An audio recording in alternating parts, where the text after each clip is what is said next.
Best health packages up to 80% discount. Tirumala Diagnostics. నమస్తే రేవంత్. నమస్తే అండి.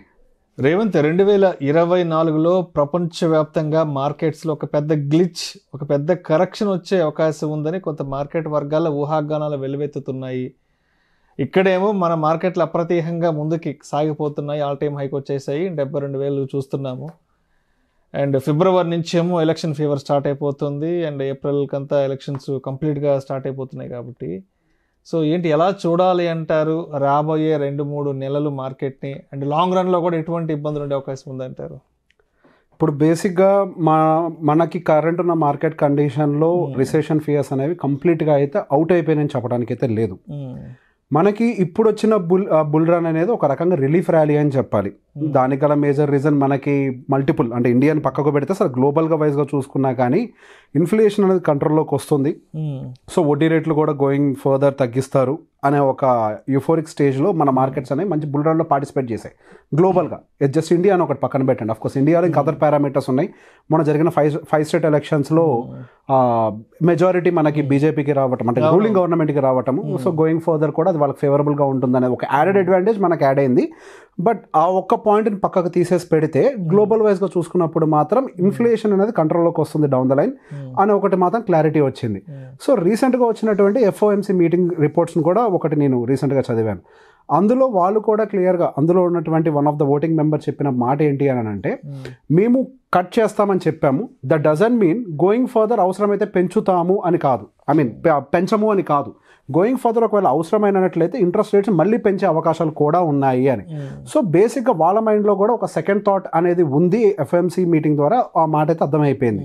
సో మీరు చెప్పిన రిపోర్ట్ ఏదైతే ఉందో down the line markets correct అవుతాయి 2024లో అని అంటే, మనకి యూఎస్లో ఉన్నటువంటి ఒక పెద్ద ఎనలిస్ట్ వాళ్ళ దగ్గర నుంచి జనరేట్ అయినటువంటి రిపోర్ట్ ప్రకారం ఏంటి అని అంటే, 2024 సంవత్సరంలో మార్కెట్స్ ఆయన చెప్పిన ఎస్టిమేషన్ అయితే 70-80% కూడా కరెక్షన్ గురవుతుంది అని.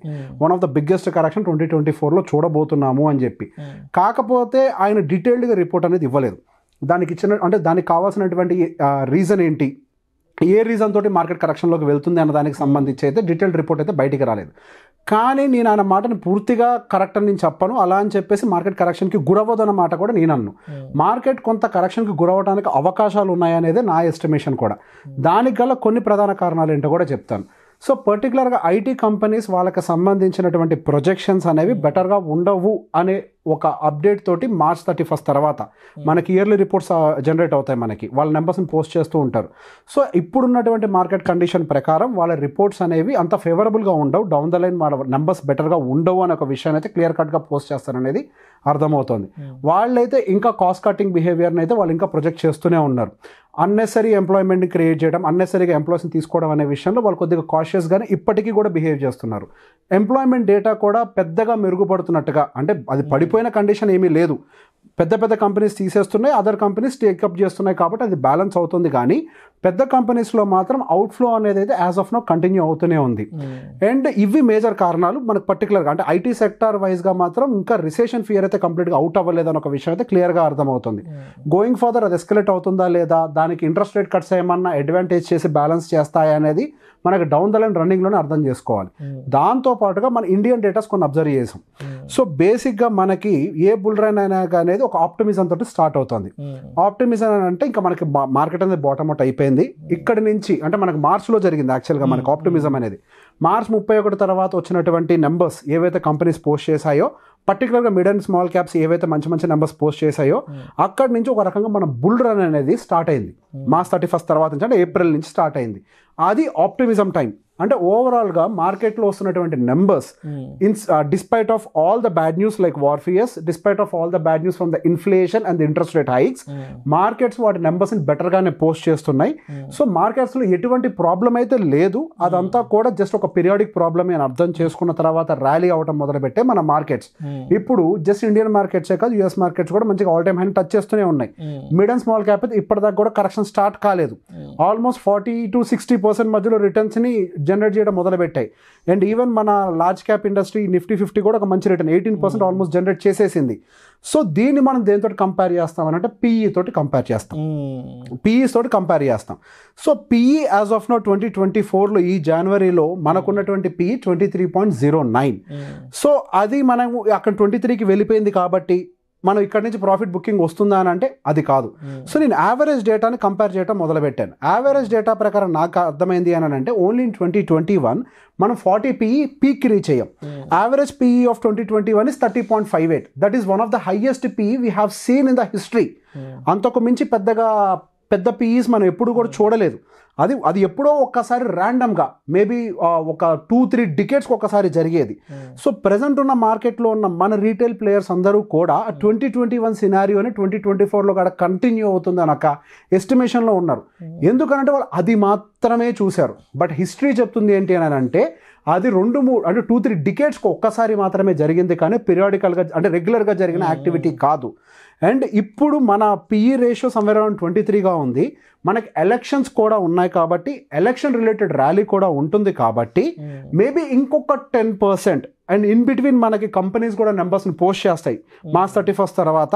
అవి కూడా ఇంకొక 10% బెటర్గా వాళ్ళ ఎర్నింగ్స్ని పోస్ట్ చేస్తాయన్న ఎస్టిమేషన్ కూడా మార్కెట్లో ఉంది కాబట్టి దాన్ని మనం అడ్జస్ట్ చేస్తూ మన ఫ్యూచర్ PE సమ్వేర్ అరౌండ్ 25.39% అంటే 25.39కి వెళ్తుంది అనేది ఒక ఎస్టిమేషన్. ఇప్పుడు మనకున్నటువంటి నిఫ్టీ వాల్యూ 22,000 సుమారుగా 22,000కు ఉంది. సో మనం దాన్ని 10% కనుక యావరేజ్ చేసినట్లయితే 24,200 లేదా maximum on the higher side 24,500 వరకు కూడా వెళ్ళే అవకాశం ఉండొచ్చు. అది కూడా గ్యారంటీ కాదు. ఒకవేళ పైకి వెళ్ళాలి అని అనుకుంటే అది పీక్ ఫామ్ అయ్యేటువంటి హైయెస్ట్ పీక్ పాయింట్. అండ్ అక్కడి నుంచి మనకి కరెక్షన్ రావడానికి కూడా ప్రాబబిలిటీ ఉంది. సో బేసిక్గా ఈ ఎలక్షన్ సినారియోస్ మొత్తంలో కూడా నేను అబ్జర్వ్ చేసినప్పుడు 1999 నుంచి 2019 వరకు ఎలక్షన్స్లో ఈ 5 ఎలక్షన్స్లో నేను గమనించినప్పుడు మన మార్కెట్స్ PE రేషియో ఎప్పుడెప్పుడు పెరిగింది అని అంటే పర్టికులర్గా 3 times పెరిగింది. 2 సార్లు మాత్రం PE రేషియో డౌన్ సైడ్ అనేది చూపించింది. సో మనకి ఇప్పుడున్నటువంటి కండిషన్లో మన PE రేషియో ఇంక్రీజ్ అనేది 2023 సంవత్సరం నుంచి మొదలైంది. అది 2024 సంవత్సరం ఎలక్షన్ అయ్యేంత వరకు కంటిన్యూ అయ్యి అక్కడి నుంచి రివర్స్ అవ్వటానికి చాలా ఎక్కువ ప్రాబబిలిటీ ఉంది. ఈ గత అన్ని ఎలక్షన్స్ టైంలో నేను గమనించిన పాయింట్ అదే. ఎప్పుడెప్పుడైతే మనకి పెరిగింది అని చెప్పాను చూసారు ఎలక్షన్ టైంలో PE రేషియో, దాని ముందు సంవత్సరం PE రేషియో డిక్లైన్ అవడం మొదలుపెట్టింది. ఓన్లీ ఎలక్షన్ పీరియడ్లో పెరగడం మొదలుపెట్టింది. కానీ మనకున్నటువంటి ఇప్పుడున్న కండిషన్ ప్రకారం 2023 మార్చి నుంచి PE రేషియో ఇంక్రీజ్ అవుతూ 2024 March and April maybe April are May maximum time ఆ టైం వరకు కూడా ఈ రిజల్ట్స్ అండ్ ఎలక్షన్కి రిలేటెడ్ ఫీవర్ కంటిన్యూ అవుతూ అప్పుడు వరకు కూడా వెళ్ళి అక్కడ టాప్ అయ్యే అవకాశం ఉన్నట్టుగా కనిపిస్తుంది. సో అక్కడి నుంచి మార్కెట్ మళ్ళీ దాని ఒరిజినల్ వాల్యుయేషన్ కరెక్షన్లోకి రీఎంటర్ అయ్యే అవకాశాలు ఎక్కువగా కనిపిస్తున్నాయి. ఇదేదో నేను బ్లైండ్గా మాట్లాడే మాట కాదు. మన ప్రీవియస్ హిస్టరీ కొన్ని డికేడ్స్ నుంచి మన PE హిస్టరీ ఎలా ఫాలో అవుతుంది అన్న దాన్ని బేస్ చేసుకొని నేను ప్లే చేస్తున్నటువంటి అంటే నేను చెప్తున్నటువంటి మాట. అండ్ మన యుఫోరిక్ స్టేజ్ అనేది ఆల్రెడీ ఎప్పుడో మార్చ్లో స్టార్ట్ అయిపోయింది. అప్పుడు ఎంటర్ అయినటువంటి ప్లేయర్స్ అందరూ మంచి ప్రాఫిటబుల్గా ఉంటారు. మనం ఆప్టిమిజం అనేది మార్చ్లో స్టార్ట్ అయింది. ఆప్టిమిజంలో ఎంటర్ అయిన వాళ్ళు మంచి ప్రాఫిటబుల్గా ఉంటారు. మార్కెట్ ఎప్పుడు పీక్అవుట్ అవుతుంది అని అంటే యుఫోరిక్ స్టేజ్లో. ఈ యుఫోరిక్ స్టేజ్ ఎప్పుడు ఎంటర్ అవుతుంది అనేది ఎవరికీ తెలియదు. దానికోసమే మనం కొన్ని పారామీటర్స్ పెట్టుకుంటాం. అదే ఈ PE అంటే మార్కెట్ వాల్యుయేషన్ అనేది ఇన్లైన్గా ఉందా, ఓవర్ వాల్యూడ్ అవుతుందా అనేది. ఇప్పుడు మార్కెట్ వాల్యుయేషన్ కొంత ఎక్కువగా ఉంది, అది ఓవర్ వాల్యూడ్ అని చెప్పను. అది ఎప్పుడైతే 25కి రీచ్ అవుతుందో అది ఒక రకంగా ఓవర్ వాల్యూడ్ కండిషన్ అని నేను చెప్తాను. ఇన్ బిట్వీన్ మళ్ళీ ఏమన్నా వరల్డ్ వార్ ఈ రెడ్ సీ రిలేటెడ్ వార్స్ కనుక ఎస్కలేట్ అయితే కరెక్షన్స్ రావచ్చు, అది మనం చెప్పలేము, అది మనం ప్రిడిక్ట్ చేయలేము. అది కనుక లైమ్ లైట్ లో కనుక ఎస్కలేట్ అవ్వకపోతే మాత్రం మనకి మార్చ్ అండ్ ఏప్రిల్ టైంకి పీక్అవుట్ జరగచ్చు. ఈ 25 PE అనేది రీచ్ అయిపోయి అక్కడి నుంచి మనకి ప్రాఫిట్ బుకింగ్ అనేది స్టార్ట్ అవ్వచ్చు అనేది ఒక ఎస్టిమేషన్. సో వరల్డ్ అంటే మనకి US నుంచి వస్తున్నటువంటి ప్రొజెక్షన్ రిపోర్ట్స్ ఓకే కరెక్షన్స్ రావచ్చా అని అంటే వాళ్ళు చెప్పిన దాని ప్రకారం కూడా రావచ్చు. ఏ పార్ట్ ఆఫ్ దట్ మనకున్నటువంటి హిస్టరీ కూడా కొంత కరెక్షన్ని 2024లో డిమాండ్ చేయబోతుంది. ఇది జరగడానికి చాలా అవకాశం ఉంది. సో బల్క్ ఇన్వెస్ట్మెంట్స్ చేస్తున్న వాళ్ళు ఈ టైంలో మొత్తం డబ్బులు అంటే లంసంలో తీసుకొచ్చి ఈ టైంలో మార్కెట్లో పెడితే మీరు హై వాల్యుయేషన్లో పెట్టి కరెక్షన్కి ఎక్స్పీరియన్స్ అవ్వాల్సిన వాళ్ళు అవుతారు.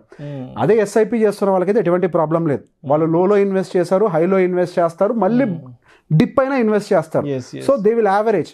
బట్ లంసమ్ ఇన్వెస్టర్స్ మాత్రం ఈ మూవ్మెంట్లో కొద్దిగా జాగ్రత్తగా ఉండడం చాలా అవసరం. Thank you so much Revanth. 2024లో మార్కెట్స్లో అసలు ఏం జరగబోతుంది, ఎకానమీ పరంగా ఎటువంటి ఇబ్బందులు రాబోతున్నాయి ప్రపంచవ్యాప్తంగా, అండ్ అవి మన మార్కెట్స్ మీదకి ఎటువంటి ప్రభావాన్ని చూపిస్తాయి అనే అంశం గురించి చాలా చక్కగా మీ విశ్లేషణ తెలియజేశారు. Thank you so much sir. Thank you అండి.